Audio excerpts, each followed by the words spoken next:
عليكم ورحمة الله وبركاته. معكم ريان قادري. اشتركوا في القناة وسووا لايكات للفيديوهات، دعم للقناة ويصلكم كل جديد. اليوم معانا 5 تنبؤات تنبأت عن تفشي كورونا. 5 شخصيات مهمة. نبدأها من الأخير. 5 هو مسلسل طاش مطاش. أكيد الجميع يعرف طاش مطاش، ما فيش أحد ما يعرفه. في أحد من الحلقات 2 أشخاص قدموا لأبوهم الأكل ومعاهم كمامات ومعاهم جوانتيات. نشوف الفيديو.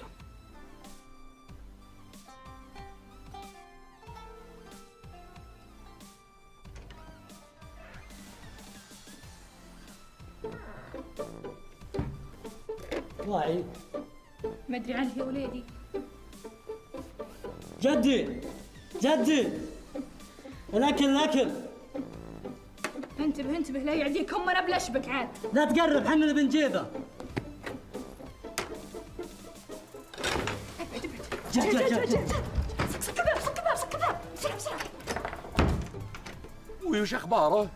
ذكرتنا خلنا نروح لما خذ قشك وكمامك ويلا التوفيق. وش ذا؟ خذ باقي.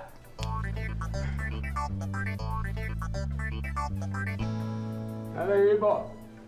السلام عليكم. وعليكم السلام. شلونك اليوم؟ ان شاء الله ازين. يا الحمد لله يا عيالي، ما عندي الا العفو والعافيه، بس يا عيالي لي كم يوم انا ودي اتروش ما ادري وشلون. نبي نروش.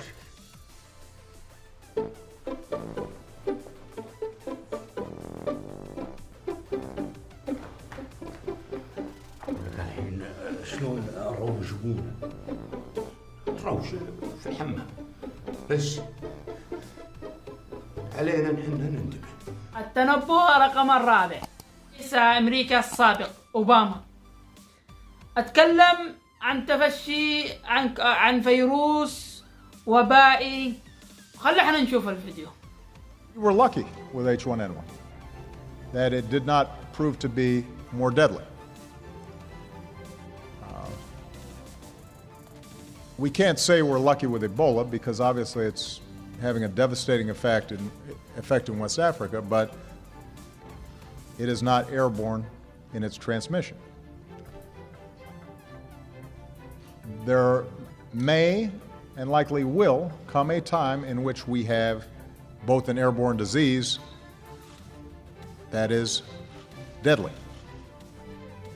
And in order for us to deal with that effectively, we have to put in place an infrastructure, not just here at home, but globally, that allows us to see it quickly, isolate it quickly, respond to it quickly. So that if and when a new strain of flu, like the Spanish flu, crops up 5 years from now or a decade from now, we've made the investment.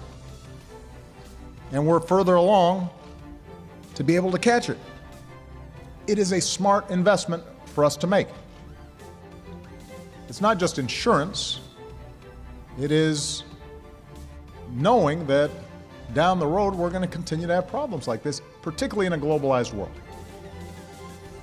where you move from one side of the world to the other in a day. So this is important now, but it's also important for our future and our children's future and our grandchildren. التنبؤ الثالث هو الملياردير بيل غيتس. أكيد الجميع يعرف مؤسس الفيسبوك وهو بيل غيتس. أتوقع بيحدث وباء كارثي، قال لابد نسوي احتياطنا، نوفر المال، نشتغل استثمارنا للوباء مش لكل شيء، الحروبات والنووي. ونشوف الفيديو.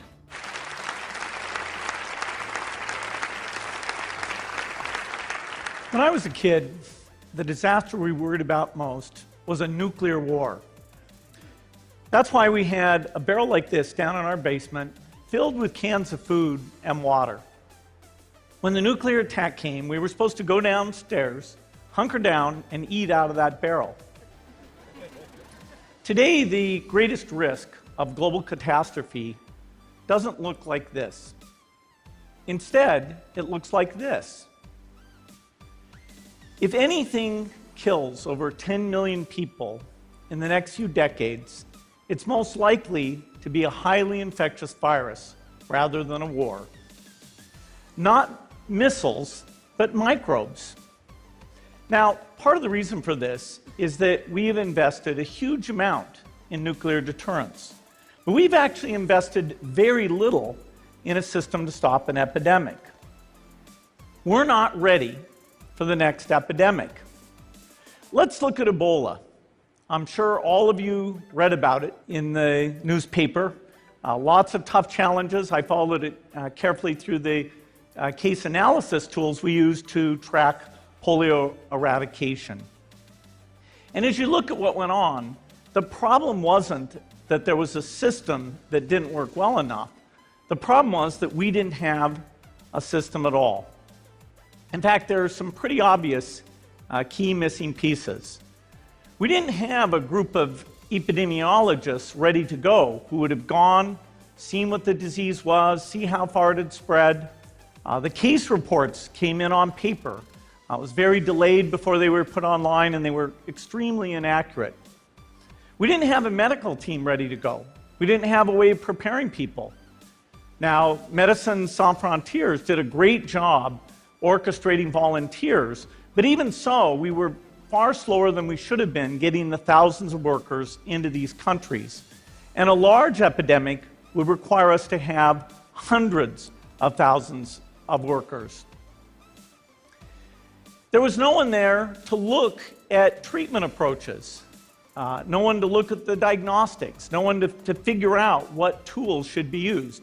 As an example, we could have taken the blood of survivors, processed it, and put that plasma back in people to protect them. But that was never tried. So there was a lot that was missing, and these things are really a global failure.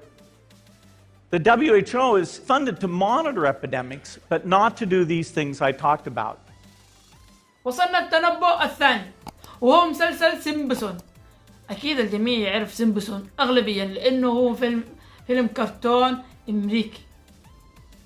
هو قد توقع تحصل حاجات وقد حصلت، ومنها تفشي كورونا، ومن الصين يكحوا في كرتون من الصين لأمريكا. هو ما يحصل اليوم، أمريكا تتهم الصين بتفشي الكورونا. نشوف الفيديو. Gotta get a juicer, gonna drink juice, lose weight, won't get chest pain from answering the phone anymore.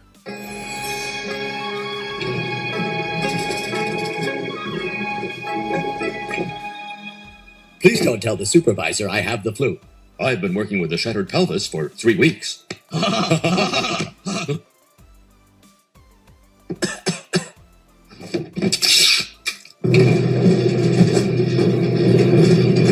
Oh, my juice loosener's never gonna come. Hey, Dad, this came for you in the mail. Mother, get an extra special hug ready. I bought you a new juicer. Good Lord. Flu germs entering every orifice in my head. Happy birthday. Happy birthday.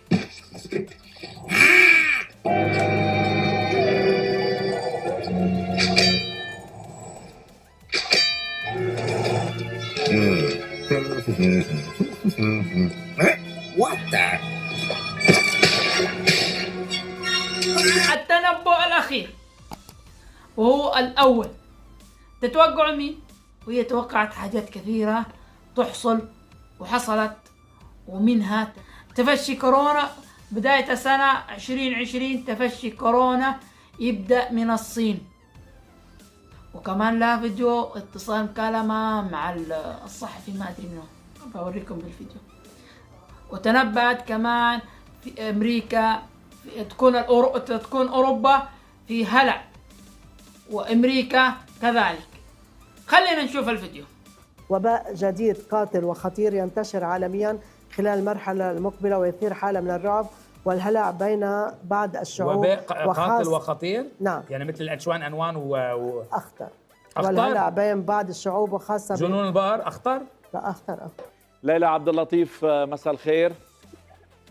مساء النور استاذ توني، كنا مساء الخير لك حبيبتي. ولضيوفك. كنا حابين نتواصل معك بشيء توقع حلو، يعني مش بهيدا التوقع، ولكن انت من الناس اللي توقعوا ليله راس السنه انه في فيروس رح ينتشر بالعالم ويكون خطير جدا، وقبلها بفتره زمنيه صغيره حددت انه مكان هذا الفيروس سيكون او انطلاقه هذا الفيروس سيكون من الصين.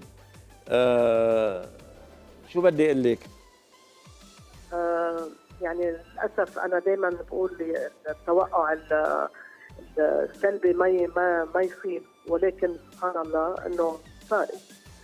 طيب شو بتتوقعي لهيدا الفيروس؟ هل رح يكون فيروس قاتل بالعالم؟ يعني امبارح كنا عم نشوف تقرير عم بيقولوا انه يعني هيدا علم الارقام، كنت حابب فوت فيها انا، انه بلشوا من سنه 1720 1820 1920 ل 2020، انه كل سنه كل 100 سنه عم يجي فيروس عم بيضرب العالم. يعني بلشوا بالطاعون، بالكوليرا، بالايبولا من شوي كمان حكينا عنه، من هودي الواحد. والسنه الاخطر اذا كان الرقم 20 هو رقم خطير للاوبئه، 2020 هي فيها 20 يعني 2020. فشو بتتوقعي لهالموضوع؟ انا شايفه استاذ توني كمان انه باوروبا رح يكون في حاله من الهلع بقلب اوروبا. امريكا نفس الشيء، رح ينتشر بكثير دول، وبافريقيا للاسف بدهم وقت لحتى. هل سيصل الى لبنان توقعاتك؟ وصلنا نهايه الفيديو، لا تنسوا الاشتراك وتشغيل الجرس ليصلكم كل جديد. لا تنسوا اللايك اذا عجبكم الفيديو.